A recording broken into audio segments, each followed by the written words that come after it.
What does it mean when Wealthsimple wants to replace banking and podcasters want to replace telecommunications?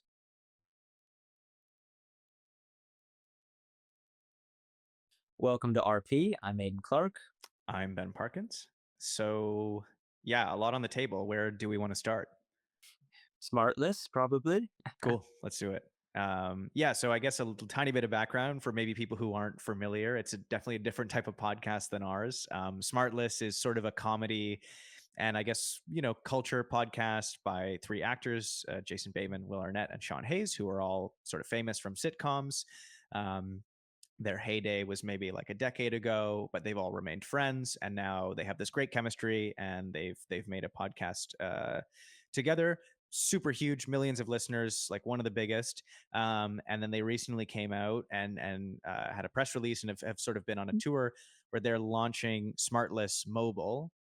Which my understanding is it's kind of like a subsidiary, like it's not their own actual telecommunications network. It's going to be run through others, but they're basically providing like cheaper data plans to consumers, which is really interesting for a podcast to move into here. I saw a great sort of tagline for this, which was, you know, the new celebrity endorsement isn't tequila, it's telecom, and the reaction to it, I think, at least from my own sort of little echo chamber was there's a great article in Vulture by Catherine Van Arendonk, who normally just sort of writes about, TV and comedy, who would cover Smartless just sort of as a podcast, wrote an article that was just titled, "Why Does Smartless Mobile Feel So Grim?" And I do think that there's an element of this where it's very strange. Usually, celebrity sponsorships are associated with sort of prestige and luxury, whereas this is almost like a cheapening, right? It's meant to be these very cheap, kind of limited data plans.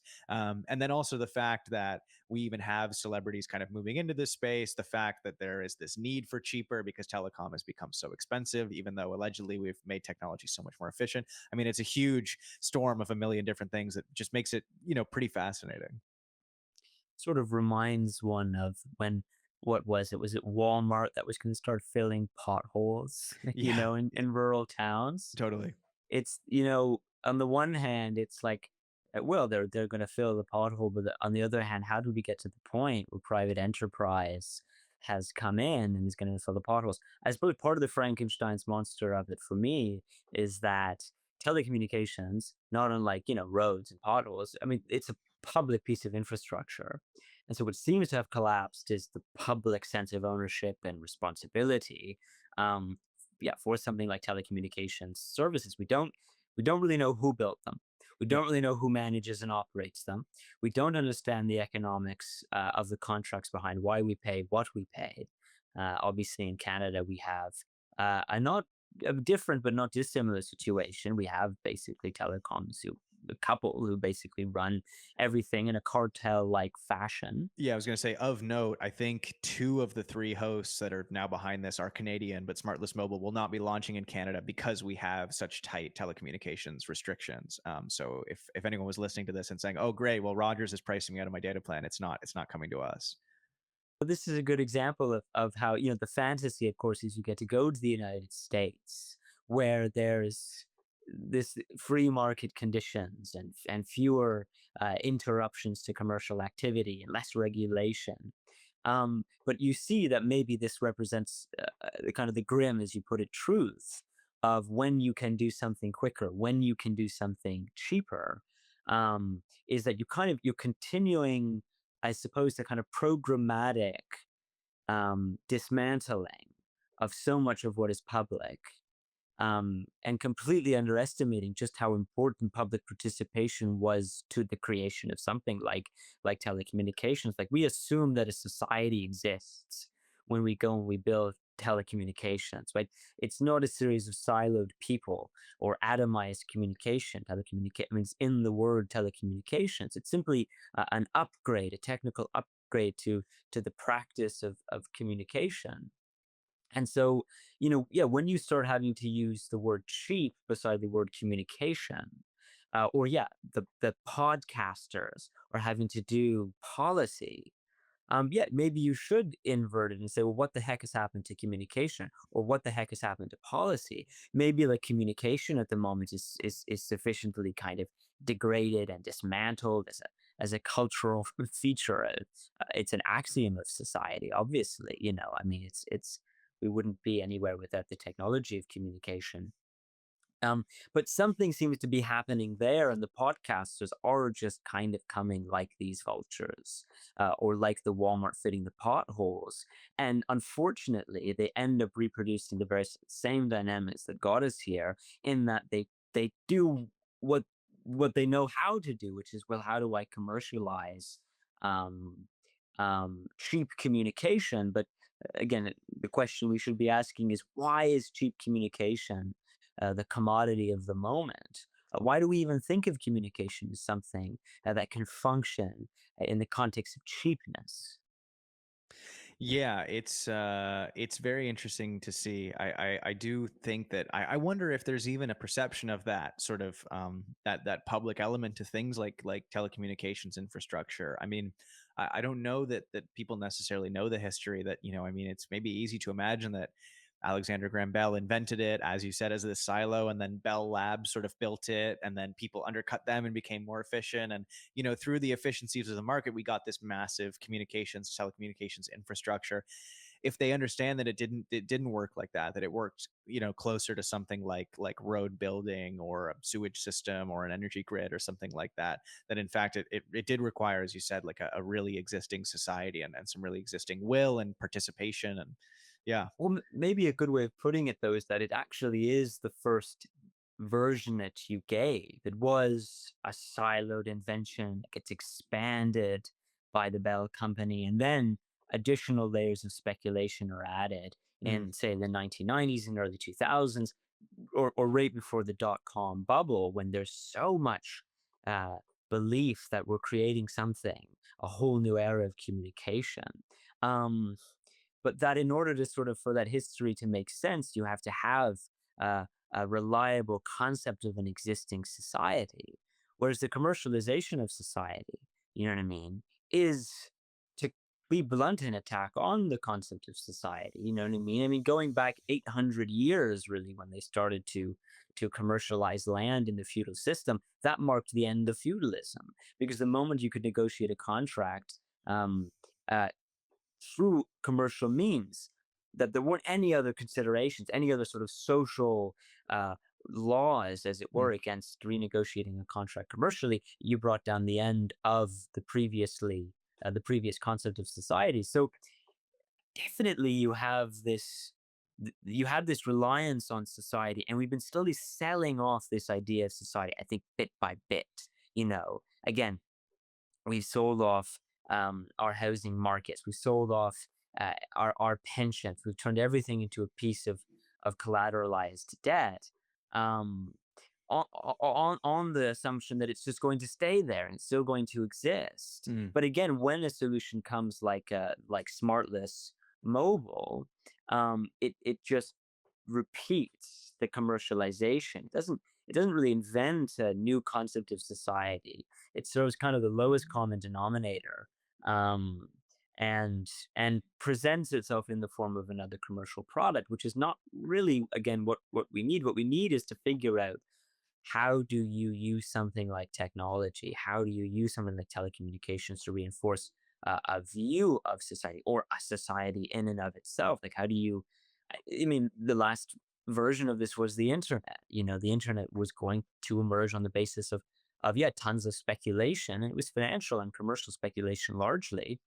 But as we said before in the podcast, that financial and commercial speculation, I would argue, kind of made itself irrelevant in producing something like the internet. Mm. And the fact that we're backsliding, and the internet has become, the most, yeah, the common denominator. Everything gets digitized.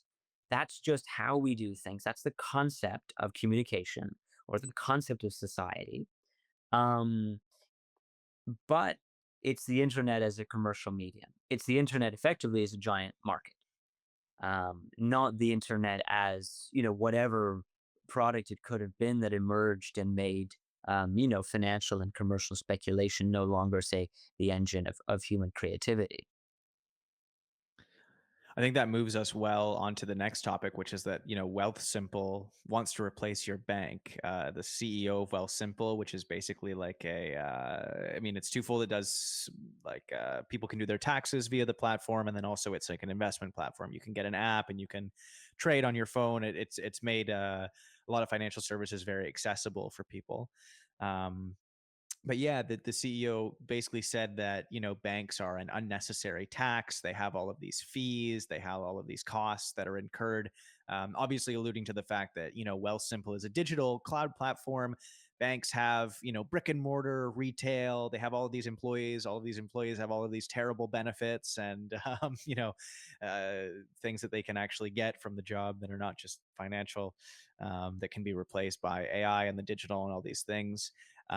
But again, I think we'll probably come to somewhat of the same conclusion, which is, yeah, again, this is not don't be fooled. This is not some new paradigm where oh, the bank was this ancient thing, and we just needed to optimize it, and we needed private enterprise to optimize it and put it onto our phones, and it will be better, and you'll have more money. I think you can speak a little bit to the fact that there are some pretty strange things at work here with relation to how this replaces certain elements of the bank. Well, just as actually Smartless is not necessarily going to actually build its own telecommunications infrastructure. Wealthsimple is going to rely actually on other banks, nonetheless, because they have something called licenses, which allow them to be banks. In order to get cash deliveries, this is the new thing. Like cash at home cash deliveries Mm, is going to be part of the one of the financial services that they're going to offer, and the symptom of this, the sort of unexpected but nonetheless necessary excess which Wealthsimple's new a financial product relies upon is something like a kind of Uber delivery service that will of get course. you your cash. And of course, the expectation is, or the tagline is, and then you get to tip your driver. Um, and this is, I mean, this is again a kind of apocalyptic kind of invention here, because not only are you going to create more of this, what I hate to call kind of wage subsidy economics, where tipping is used as this crutch in order to help people, the pieces of our system get through the day. But at the same time, the aggregate effect of this is like that of a very, very bad subsidy. It's not very thoughtful money. Mm. It's money that just gluts and gluts and gluts, increases, but there's no, say, coordinated fiscal strategy behind the money. We're not saying, oh, now Uber driver, go use this and buy, something thoughtful. That would be a ridiculous conversation. So we expect there to be sort of broader platforms in which the use of money is used responsibly. And right now, responsibility just means, well, don't incur more debt, which is a highly ironic thing to say in a system like ours, which is not simply supercharged by debt, it's a debt system Mm. almost by definition. So you get these kinds of larger aggregate, sort of shitty subsidy effects. But yeah, you also get this cash delivery. So you got a car that's driving now, right? We're not actually reinventing the interaction.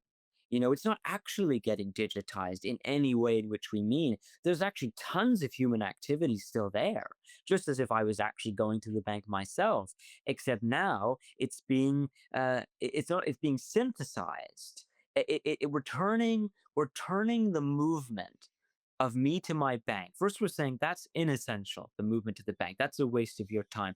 But then we want to get some person whose time matters to him or her as a commodity, as an extreme commercial practice, and therefore will fix the time issue in the banking system, the time it takes. We'll coordinate it through a market like the Uber delivery service, which will make that time more efficiently used.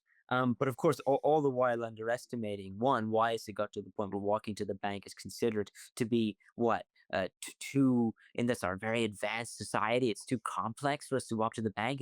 It's too inefficient. I Hmm. mean, again, we've said this before, but clearly efficiency itself as a concept, as a technology, as a social form is unbearably inefficient in the way in which we pursue it right now. Yeah, well, it makes me think about two things. I mean, I don't know how common it is everywhere else, but I remember when I was younger, oftentimes, there was sort of like the I don't know, I guess like the vestibule of the bank and then the main bank itself, where there was sort of just the ATM terminals. And it was always open. It was open 24 hours. It was like kind of this weird thing, where you could go in and you could get cash anywhere. Um, and of course, there's always been the thing where, if I'm with TD and I go to a Scotiabank ATM, I incur some kind of outside of my bank fee, whatever. But, if I'm out at a bar that only takes cash and there's no TD for a few blocks, but there's a Scotiabank down the street at, 1 in the morning, 2 in the morning, I can go and get cash. I can come back, whatever. Um, and I remember, throughout COVID, it started that they were closing sort of earlier and earlier. And it was this sort of this difficulty, and it was, in some ways attributed to basically the homelessness problem, which was that, oh, there are too many people staying in these little kind of areas. Um, which again, and so basically it was like, oh, people are sleeping here. We're going to be closed during the hours that people are sleeping here when not that many people are going. Um, and then it became sort of shorter and shorter and shorter, and now it's oftentimes I've found that I really have to double check when I can go and use an ATM. And not to make it a crazy conspiracy, but there's this element of it that's like, well, they need us to rely more on their digital platforms if we don't have access to the ATM. Even the banks themselves, they want you to be sending e-transfers or, doing mobile deposits or doing all of these things just because you're a little bit more tied into their platform, especially their kind of siloed platform, right? I can't send I can send them between banks in Canada, which we're actually very lucky that we have something like e-transfer in many places. It has required third party things, right? You have Cash App and Venmo in the United States. Um, and so that was always really difficult. People basically were spending less cash and were able to get less cash. And there are certain situations in society that we use cash for. We use cash for transactions that are oftentimes outside of these financial institutions, right? If you're buying something on Kijiji or Facebook Marketplace, or going to an old school business that maybe still only takes cash or gives you a discount because there's no tax on the cash, whatever. Um, but then there's also the thing of, like you said, walking to the bank, as if we need to optimize ourselves out of walking to the bank. I'm reminded of the kind of famous anecdote of Kurt Vonnegut, where he tells his wife that he's going out to buy an envelope. And the wife says, well, you're a very rich man. You write letters all the time. You should order your envelopes in bulk and save money, and you shouldn't waste time going to get them, and you should get stamps and huge reams and all these things. And he, to truncate it a little bit, he basically says, on my walk, I might see, children playing in the street, or pet a dog, or run into an old friend, or, there's this element of like, why are we optimizing ourselves out of our lives, out of living our lives? I mean, we talked about this, like doom scrolling is this like hyper efficient way to just sort of teleport yourself through time. And, I understand where it comes from. I think that there are certain people, especially probably people at the very top, who recognize that there is some really existing element of society that is lacking, and some of that participation in life does feel a little bit void of meaning, and so they want to optimize a bunch of these things that feel meaningless so that they can get somewhere. But I think that there's like a bigger problem there if if the walk to the bank um, feels like time that you could be making money, or you're overworked and so you want as much free time as possible, or all these things. It used to not be such a chore, and there used to be those things. There used to be an element of agency that was connected to participating in this society, that I understand is maybe lacking. I wouldn't say, oh, I get so much out of walking to the bank. And I understand that there are certain people that are working full time and in school to get a better job and live somewhere where they have to take public transit and takes forever to get places. And so, yeah, they want to optimize, but that to me just feels like a healing of this symptom of something that's much more kind of sinister. And there is this sort of like this meaning that's really been lost. Well, I think that Kurt Vonnegut's walk is no longer possible. I mean, maybe in certain parts of society, yes, but generally, no. It is a truncated experience to walk to the bank, and you mentioned it. I mean, the funny thing about pandemic is I don't think that the banks intentionally started to close the vestibule, shrink the number of hours in which they were going to be open, so as to push you onto their digital services. I think that is how it appears retroactively, because I think how it probably happened in the moment was they discovered once they had to deal with an increasing homeless problem, which we know was massively aggravated by pandemic, Mhm. people losing their jobs, etc. And then on top of that, well, we don't need the retail space open, right, as much anyway. We don't want pandemic is this giant excuse to go online. And then it's like, oh, they have a eureka moment. And they think, well, what a great way. Actually, this is the missing link. We've spoken about this concept before, the missing link, right, that we're all looking for to figure out why we owe so much money or why prices are so out of whack or why inflation happens in the way that it seems to happen. Why we don't seem to have any control right now of the system. And it's like, well, this becomes the ultimate missing link. Well, I can use the digital to patch up the digital, therefore, won't become this insightful technology, a new form of communication, a kind of social revolution. It'll return us to emphasis on material efficiencies because the digital will replace markets because we can emphasize a different kind of information rather than commercial activity. As information, the digital can handle so much more nuance and subtlety. No, the digital will become the ultimate, yeah, uh, fill in the pothole, as it were, and we'll use it to stabilize some part of the decline of the system as a whole. And in the process, though, and this is maybe the kind of the more sinister part you mentioned, continue actually to invent new paradigms of commercial activity. And definitely the Wealthsimple, this new Wealthsimple product is a serious example of this. I mean, it relies upon a fiction that, well, the money supply, our monetary system's already private, isn't it? It's principally denominated in private hands. 90%, 96% of the money is made by the private system digitally when they create a loan or et cetera, borrow credit. They create it effectively out of thin air. The central banks themselves, the sort of social guarantee of our monetary system, the political guarantee of our monetary system, is not actually as involved. They're just on the hook when a financial crisis happens. Mm. So there's this illusion that the system is private. So what are we waiting for? Why don't we just push it to the end and make it finally private? And along with this argument is an argument you already mentioned of, well, the brick and mortar building is one of the last illusions of the pre-digital, which we have to kind of unironically bulldoze. And I think, well, the way I think about it is I think the internet is actually quite brick and mortar. I don't just mean the telecommunications infrastructure that massively underlies it, or the fact that we're going to have to build lots more telecommunications infrastructure, at least if we want to maintain the communication contracts that we do. Mm. Maybe we want more varied, more hybrid, more adaptable communication contracts. But to me, it already is extremely brick and mortar. The internet is a giant analog system because it's an update of a bunch of analog systems into a new paradigm of what the analog will be. And what I mean by that is, insofar as the digital brings together, yes, the telephone or massive amounts of systematic information that we produce, from government records to financial information. The internet kind of brings it all together. And so instead of having a series of, sure, siloed off parts, hardwares in different places, which imply, yes, many Vonnegut walks. Let's be precise. We walk between all these different pieces of hardware, from the telephone company to the bank, etc. The internet does bring a lot of these together, but it's not a replacement in the sense of its replacement of the analog. It just installs a new metric for what an analog process is. Because one thing is we need a bunch of hardware for the internet. Not only have we built a lot of hardware, from phones to computers, among other things, we've actually built a lot of hardware. We could probably build that hardware a lot better. There are people who criticize, for instance, the phone is an everything device.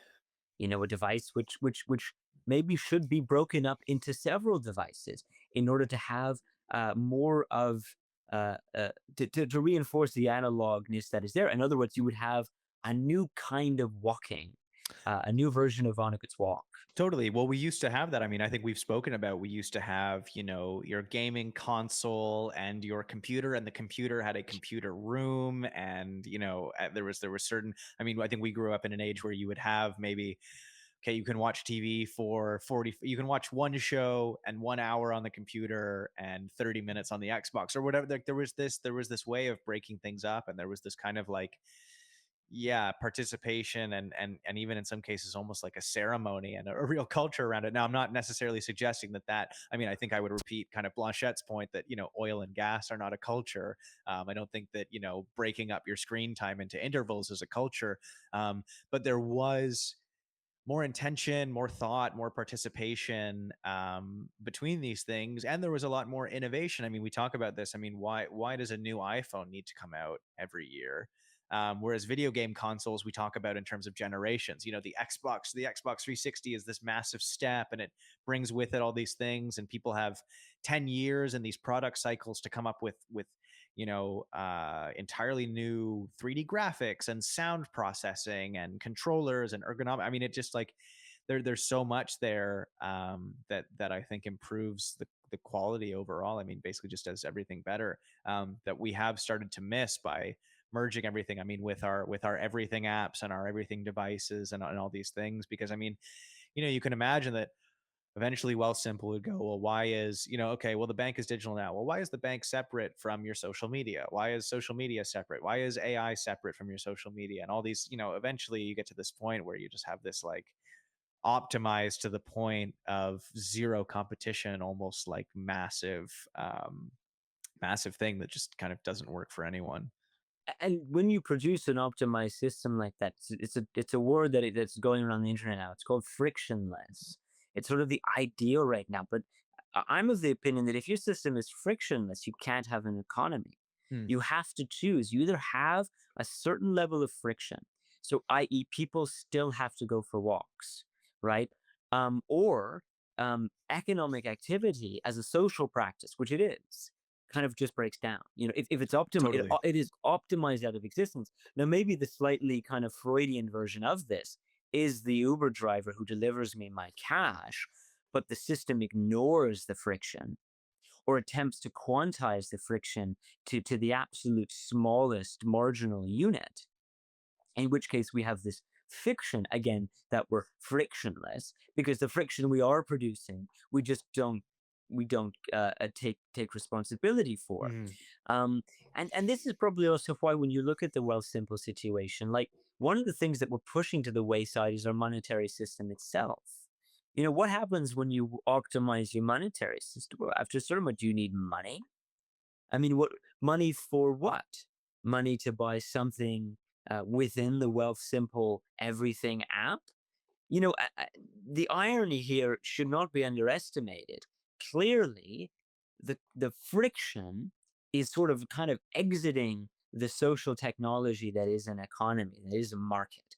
And what we need is a system, so to speak, that can better handle the friction, one, that we're generating, and two, friction in general, insofar as it sort of hangs on the concept of friction here. And probably the friction that we're going to get interested in generating cannot just be, let's say, competition is a good example of friction in an economic sense. The natural competition of supply and demand, right, within a market creates friction.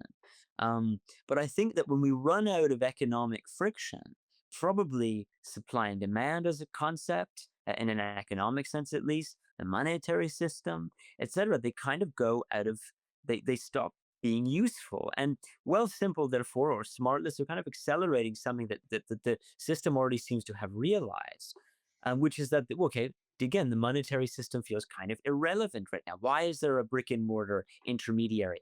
You know that many people will go to crypto and say, why is there a central bank? Why is there a publicly or politically guaranteed form of money in the first place?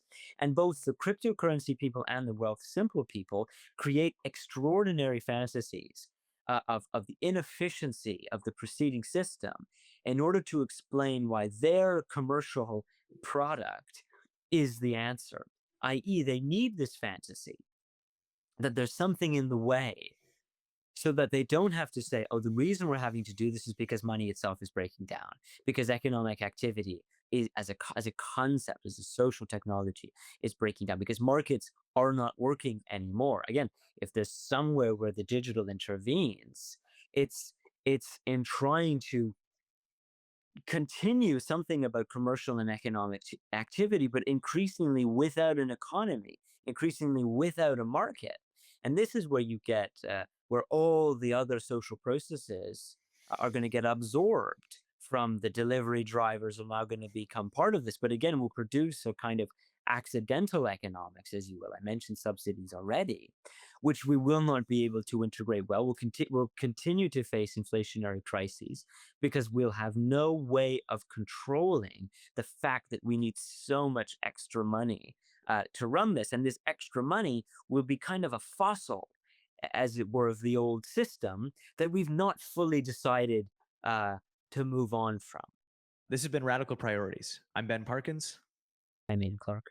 Thank you so much for listening. Goodbye.